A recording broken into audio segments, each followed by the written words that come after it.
सारे ग्राम वास एवं यहाँ पे एमओ साहब, मुखिया जी, सभी को मैं नमस्कार करता हूँ। मैं यहाँ पे उपस्थित हूँ पंजाब नेशनल बैंक परिवार की ओर से। मैं senior manager Punjab national bank gold और देवकुंड दोनों जगह से।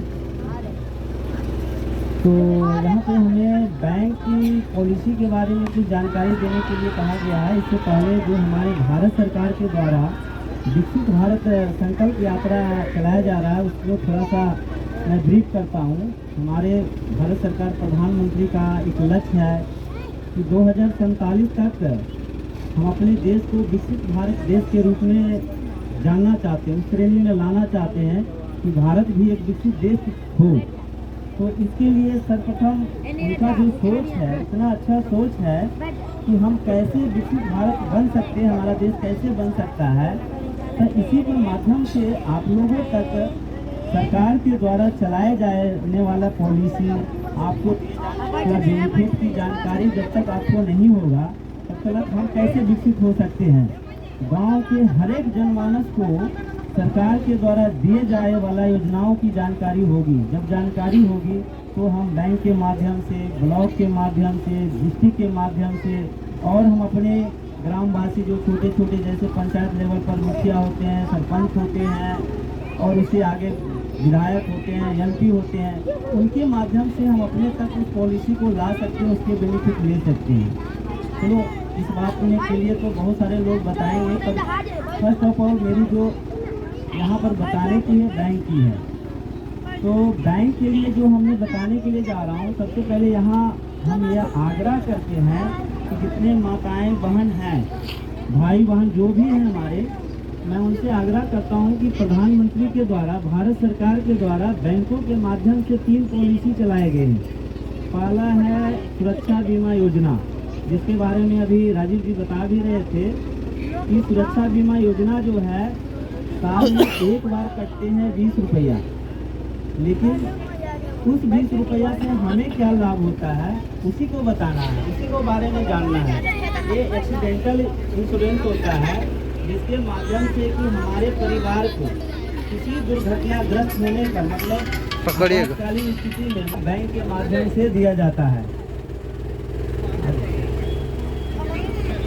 तो सुरक्षा बीमा योजना यदि कोई नहीं करा पाए हैं तो मैं उस फैसिलिटी को यहाँ अपने एक मेंबर, स्टाफ मेंबर को बैठा रखा हूँ कि कोई यदि चाहते हैं तो साल में एक बार आपको 20 रुपया कटेगा और आपको कुछ होने के बाद 2 लाख रुपया मिलेगा।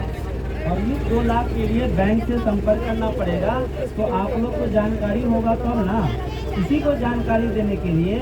और यदि आपके पास किसी का नहीं है तो हमारे पीछे में स्टाफ बैठे हुए हैं, लैपटॉप लगा करके वो यही कर देंगे, आधार कार्ड चाहिए, ठीक है।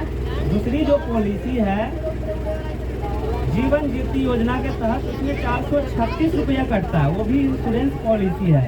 436 रुपया जो कटता है उस पॉलिसी में क्या है कि आप एक्सीडेंटल माने क्या होता है कि कहीं आप किसी तरह के, जैसे बता रहे थे, गिरने से, गाड़ी से, सांप काटने से मृत्यु होती है तो, लेकिन अचानक भी लोगों की मृत्यु हो जाती है जो कि एक्सीडेंटल में नहीं आता है। कभी कभार क्या होता है, रात को सोए आदमी मर गए, ऐसा भी होता है। तो उस केस में भी 436 रुपया यदि एक साल में कटता है, साल में एक बार कटेगा 436 रुपया, तो किसी भी हालत में मृत्यु होती है उस पर सरकार का योजना जो चलाने का था उद्देश्य कि हर एक बेटियां को कैसे से हम सुरक्षित कर सके फ्यूचर में, उसकी पढ़ाई, उसकी दवाई, उसकी शिक्षा और उसके साथ उसकी शादी। तो इन्होंने कहे कि नहीं, कोई योजना जो हर एक आदमी, मतलब कहता है 250 रुपया साल में, 250 रुपया के हिसाब से जमा कीजिएगा 14 साल तक। 10 साल के नीचे के बच्चों का है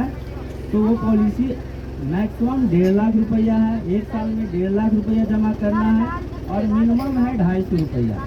तो उस हिसाब से आपके बच्चे 14 साल के एज तक के बच्चे को 14 साल तक जमा करना है।